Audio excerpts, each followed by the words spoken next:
Hi everyone, Jon Mitchell here, Mayor of New Bedford, and this is another installment of the Mayor's Weekly Update. So, as you can tell, early voting has started. We've been talking about it for a while, but it has started in earnest, and interestingly enough, the voter turnout is pretty remarkable. It has exceeded our expectations, which is good news. We want people to continue to come on out. Some people are changing their habits and voting earlier instead of on election day. We want you to come out either way, so know that early voting will continue through the end of next week, and then of course on Tuesday, November 5th, we will have our big election.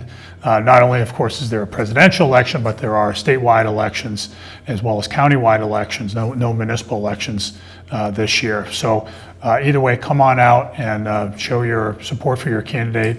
We really want to make sure that our turnout numbers are up so that everybody knows that New Bedford is a place where people come out to vote. The second thing I want to mention this week is that we have a new large fire truck, a brand new state-of-the-art vehicle. I mention it only because this is yet another investment in the fire department that we believe is necessary to put our firefighters in positions to succeed. We have a very effective fire department.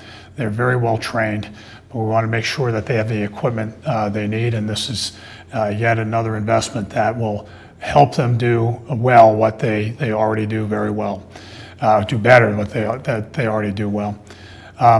The other thing I just want to mention today is that we have an important rededication ceremony. In the south end, at the corner of Brock Avenue and McGurk and Ruth Streets, there was a monument to a young man named Roland Saulnier. Roland had a large French-Canadian family in the South End. The Saulniers were a big family in that neighborhood. And after the war, there was a dedication for him, renaming that entire square in his name. You might ask why I'm mentioning it. We're rededicating it in his name this Sunday coming up. And you may wonder why. And the reason is that for his exceptional service in the Pacific during the Second World War. He was a young man who enlisted in the Army before Pearl Harbor, was deployed to the Philippines after Pearl Harbor, and fought with the Filipino resistance against the Japanese in the battle over Corregidor Island, right in the middle of Manila Bay, as well as the famous Bataan Peninsula. He survived the Bataan Death March.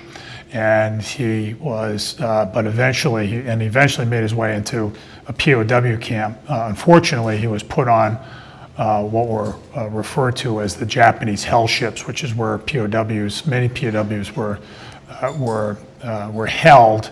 They were unmarked merchant vessels that were put out to sea, and they were unmarked. So many of them succumbed to Allied bombing. Allied bombers couldn't tell the difference, and unfortunately, that's the way he lost his life. But he was an effective officer, had been promoted to officer on the battlefield, a so-called battlefield commission, and was somebody who really distinguished himself and lost his life tragically at a very young age. So it's important for us to ensure that square remain Roland Saulnier Square, so that everybody who passes through there, everyone who and generations to come knows his name.